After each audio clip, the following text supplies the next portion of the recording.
Probation, April 10th of 2025 for the offense of burglary of a habitation, and that was a 5-year deferred probation. Is that correct?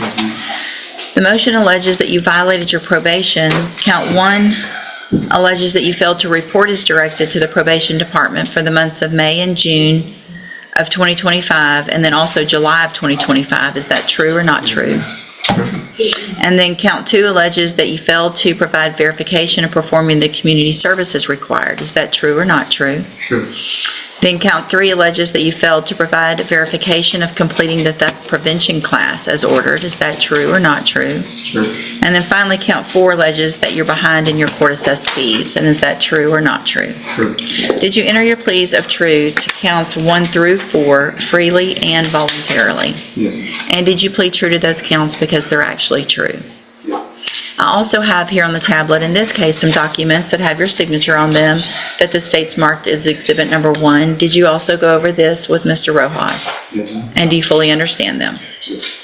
State tenders number 1. No objection. It's admitted. Mr. Ortiz, I'm going to find that you entered your pleas of true to counts 1 through 4 freely and voluntarily. Find that you're mentally competent to understand the nature and the consequences of those pleas.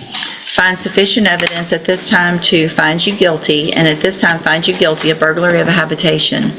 Sentence you in accordance with your agreement to a term of 3 years in the institutional division of the Texas Department of Corrections. You will receive credit on that sentence for any time that you've been in custody that the law gives you the right to receive. In each of these cases, I'm handing you the trial court certifications that shows that there are agreements that I followed, and so you've waived your right to appeal. I've also handed you a written admonishment regarding your ineligibility to possess a firearm or ammunition. Because of the judgments entered. This is the moment when the courtroom atmosphere suddenly turns serious, because once the accused says guilty, the system treats it as a final decision, and after this point there is no road back, and the judge is not just deciding a case but locking in the direction of an entire life. Against you, you're ineligible under Texas law to possess a firearm or ammunition. Possession of a firearm or ammunition could lead to charges against you. Firearm is a legal term, and you should read the written admonishment I provided you to see what devices qualify as a firearm. If you have questions about the laws that make you ineligible to possess a firearm or ammunition, or about how long that lasts, you can talk with Mr. Rojas. Good luck to you, sir. You can go back with the bailiff. Thank you. Thank you, Your Honor. Thank you. And thank you, Mr. Rojas. Wow.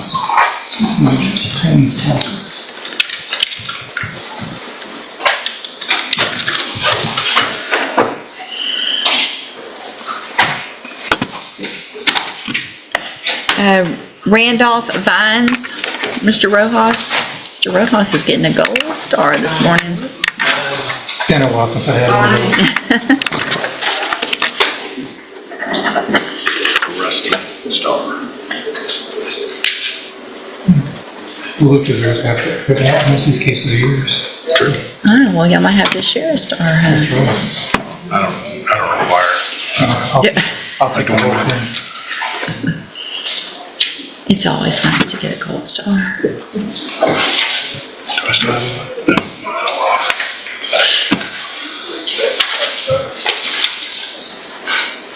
No. Good morning. Are you Randolph Vines? Yes, ma'am.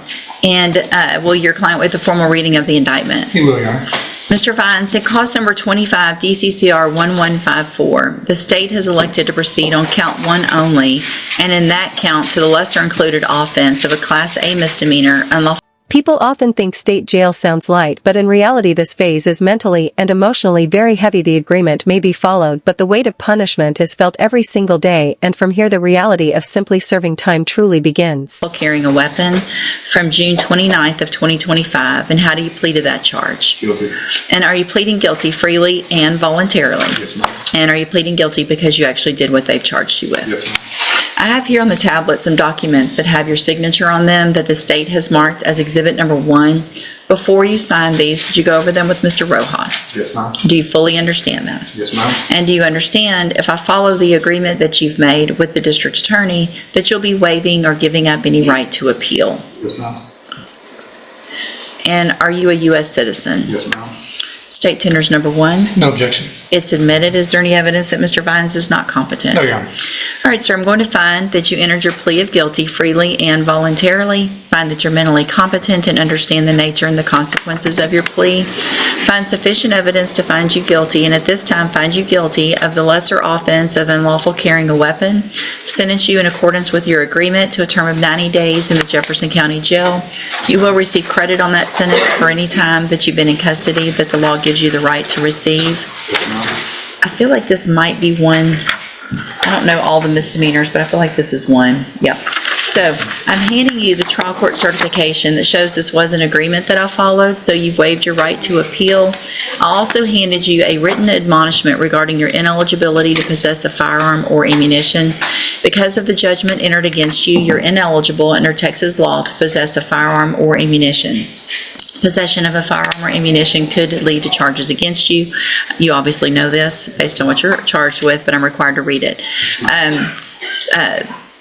And now I forgot where I was, but lead to charges against you. If you have any questions about Probation represents trust given by the court, and when reporting is missed or rules are ignored, it stops being a simple mistake and turns into a warning sign for the judge. From this point, leniency slowly disappears and the entire tone of the case begins to change. what, you should read the document I provided you. I don't know. I lost it totally.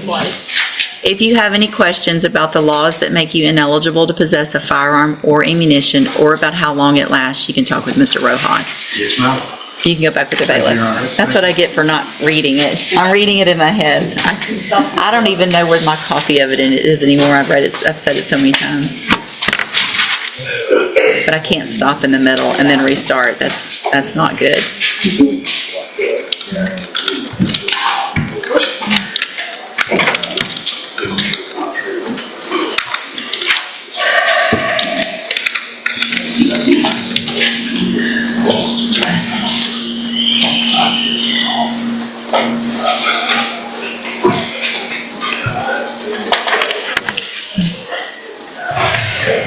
Lamone Yeoman, Mr. Rojas.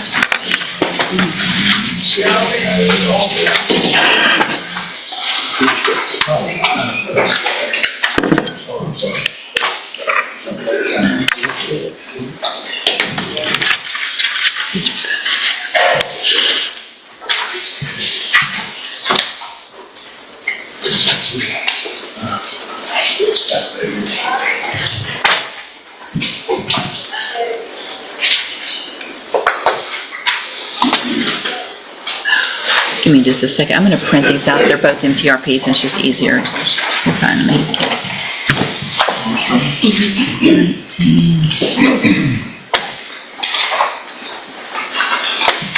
A 3-year prison sentence clearly shows that a chance was already given before the judge follows the record. More than emotions, past behavior becomes a map for the future, and the system responds with a much harder stance.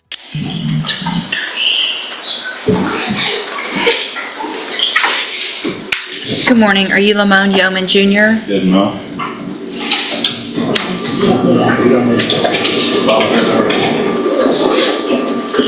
And will your client waive the formal reading of the motion in each case? He will, Your Honor.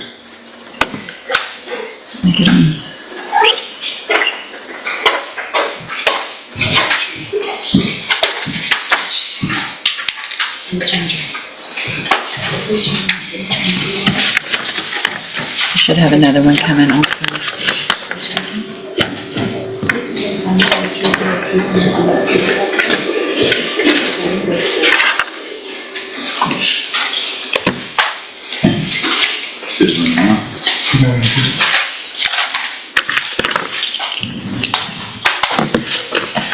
Okay. Mr. Yeoman, in cause number 19-32846, I have a first amended motion to revoke your unadjudicated probation. This shows that you were placed on probation November 12th of 2019 for the offense of aggravated assault with a deadly weapon, and that was a 10-year deferred probation. Is that correct? Yes, ma'am. And then in cause number 23, DCCR 1556, I have a first amended motion to revoke your community supervision. Shows that you were placed on probation July 17th of 2024 for the state jail felony offense of burglary of a building, and that was a 2-year term in state jail prison that was probated for 5 years. Is that correct? Yes, ma'am.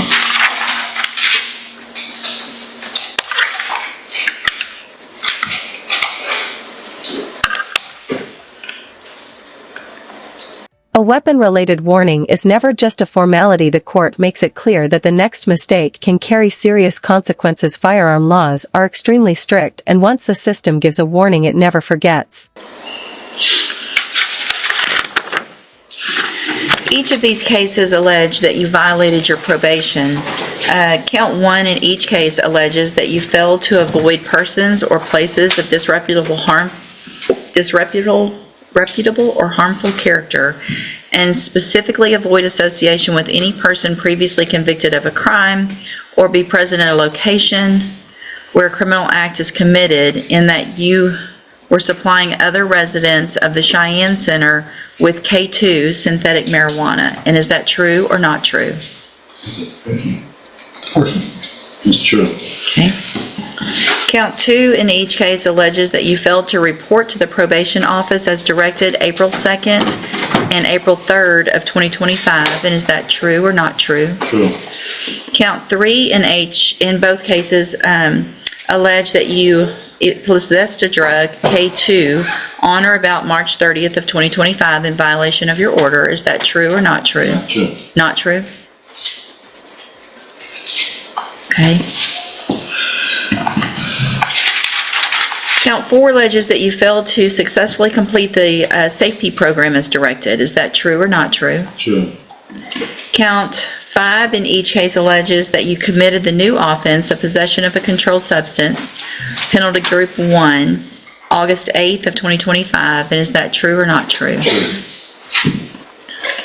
Count 6 in each case alleges that you committed the offense of possession of a firearm by a felon, August 8th of 2025, and is that true or not true? Not true. Count 7 in each case alleges that you failed. When drug involvement and probation violations come together, they immediately become a red flag for the judge. Admitting something is true means accepting responsibility. Every count carries its own weight, and this stage only increases the pressure. To report to the probation department April 11th, April 21st, April 30th, and May 9th, June 6th, and July 7th of 2025. And is that true or not true? Not true. All right. Did you enter your pleas of true to counts 1, 2, 4, and 5 freely and voluntarily? Yes, ma'am. And did you plead true to those counts because they're actually true? Yes, ma'am. In each of your cases, I have here on the computer some documents that have your signature on them that the state's marked as Exhibit Number 1.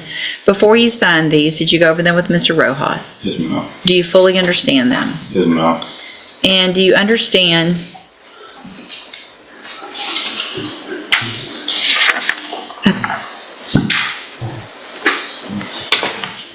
I think y'all did the paperwork backwards.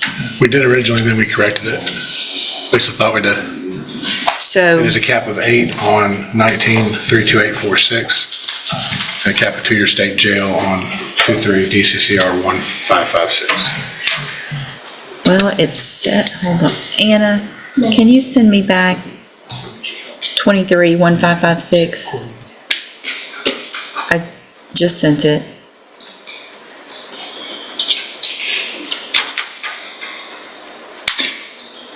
That may be the third degree paperwork. I think you may be right. Yeah. Okay. I think, so 23-1556 is the burglary of a building, but y'all did TDC paperwork. And the other one, Paperwork may look boring inside a courtroom, but it is exactly where the direction of the case is decided. One small error can stop an entire hearing. The judge prioritizes accuracy above everything, and here control matters more than speed. yeah. So, those have to be right. So We can read them. I'm going to delete both of those. That's fine, Judge. I'll just hold this, we'll continue the hearing, I'm not going to go back over everything, we'll just go over the paperwork as soon as it comes through. And did y'all do it twice? You We said? did, there was, I got the numbers wrong. We did them. Okay, I'll have to redo them both. sorry. That's my fault. All right, I'm going to delete both of those. All right, y'all just go have a seat in the jury box and we'll get that done. Let me delete that. I was looking and I was like, wait a minute, that's because I thought it was a Kappa 2 on the TDC case. I'm like, what? Okay, Yeah, I forgot they were different levels. Luke talked mistake. I thought they were different levels. okay.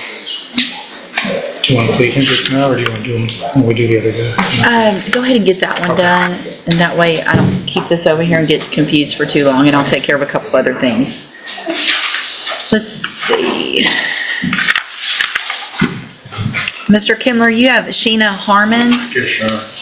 Judge, if I can, there's a lot of family members here on the side too. Yeah, With which one? Marvin, it's Christopher James. Okay, I'll take care of it next. Thank you. Would y'all put that Christopher James sentencing up here for me to do next, please? Thank you.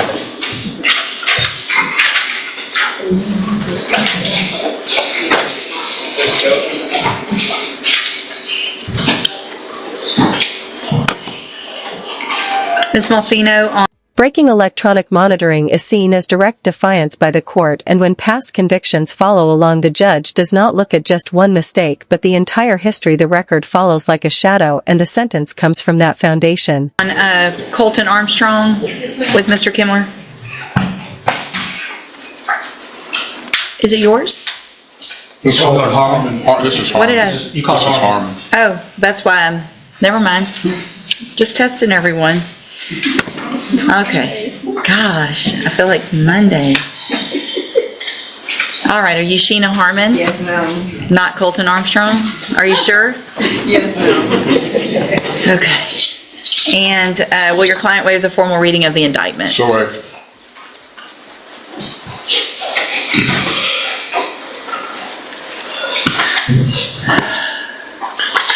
Okay, we're going on all of the counts. Whatever Or makes at least, it third. okay, got Whatever it. gets us with their judges. Okay, I got it. I think we're gonna need all of them to give us to us. Okay. Ms. Harmon, in clause number 25, DCCR 0649, you're charged with the state jail felony offense of tampering with electronic monitoring device, and that's from April 30th of 2025. The indictment alleges that you were previously convicted of the state jail felony offense of theft, June 28th of 2010, and then you were also convicted of the state jail felony offense of theft on June 24th of 2013, and on that same date, the state jail felony offense of possession of a controlled substance. And how do you plead to that charge? And are those prior convictions true? Yes, ma'am. Did you enter your plea of guilty freely and voluntarily? Yes, ma'am. And because you actually did what they've charged you with? Yes, ma'am. I have here on the tablet some documents that have your signature on them. A PSI report becomes the full story of the defendant for the judge, where future risk and past reality are weighed together. Restitution is not just about money but about responsibility, and any deal only survives when actions actually follow. That the state has marked as exhibit number 1. Before you signed these, did you go over them with Mr. Kimler? Yes, ma'am. Do you fully understand them? Yes, ma'am. And do you understand, if I follow the agreement that you've made with the district attorney, that you will be waiving or giving up any right to appeal? Yes, ma'am. And also, do you understand, if you're not a U.S. citizen, that a plea of guilty or no contest may result in your deportation, exclusion from admission to the country, or denial of naturalization under federal law? Yes, ma'am. State tenders number 1. No objection. It's admitted. Is there any evidence that Ms. Harmon is not competent? There is none. All right, ma'am, I'm going to find that you entered your plea of guilty freely and voluntarily, find those prior convictions true, find sufficient evidence to find you guilty, and at this time find you guilty of tampering with electronic monitoring device, sentence you in accordance with your agreement to a term of 6 years in the institutional division of the Texas Department of Corrections. You will receive credit on that sentence for any time that you've been in custody that the law gives you the right to receive. I'm going to hand you the trial court certification that shows that this was an agreement that I followed, and so you've waived your right to appeal. I will also hand you a written admonishment regarding your ineligibility to possess a firearm or ammunition. Because of the judgment entered against you, you're ineligible under Texas law to possess a firearm or ammunition. Possession of a firearm or ammunition could lead to charges against you. Firearm is a legal term, and you should read the written admonishment I provide you to see what devices qualify as a firearm. If you have questions about the laws that make you ineligible to possess a firearm or ammunition, or about how long that lasts, you can talk with Mr. Kimler. Yes, ma'am. All right, good luck to you, ma'am. You can go back with the bailiff. I thought I printed, my printing thing is being, okay. Let's see, let me take care of Mr. Armstrong real quick, and then I'll take care of that sentencing. Colton Armstrong, Mr. Kimler.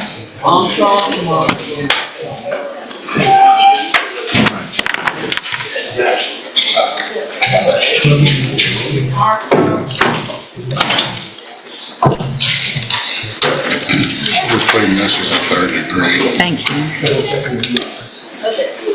He's gonna have to plead true to anything else. This moment is not only about sentencing but about the system taking its final stand. Repeated mistakes are not forgiven here. The loss of a life carries permanent weight for the court, and 50 years means the end of all remaining chances.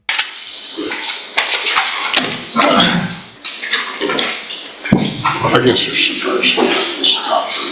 No, I'm mean, just here. Good morning, are you Colton Armstrong? Yes, ma'am. And will your client waive the formal reading of the indictment? So wait.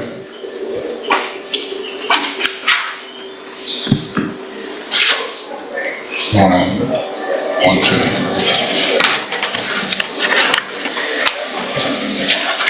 Mr. Armstrong, in cause number 25, DCCR 0002, you're charged with a state jail felony offense of theft of property from February 21st of 2024. Your indictment alleges that you were previously convicted of the state jail felony offense of driving while intoxicated with a child passenger, October 31st of 2022, two cases on that same date of that same offense, making this a third-degree felony punishment range. And how do you plead to that charge? Guilty. And are those two prior convictions true? Yes, ma'am. Did you enter your plea of guilty freely and voluntarily? Yes, ma'am. And did you plead guilty because you actually did what they've charged you with? Yes, ma'am. I have here on the tablet some documents that have your signature on them that the state has marked as Exhibit Number 1. Before you signed these, did you go over them with Mr. Kimler? Yes, ma'am. Do you fully understand them? Yes, ma'am. And do you understand, if I follow the agreement that you've made with the district attorney, that you will be waiving or giving up any right to appeal? Yes, ma'am. And it looks like the agreement that you've reached is for a 10-year term in prison, but that would be probated. You'd be on probation for 10 years. There would not be a fine, but you would be ordered to pay restitution in the amount of $20,000. Is that your understanding? Yes, ma'am.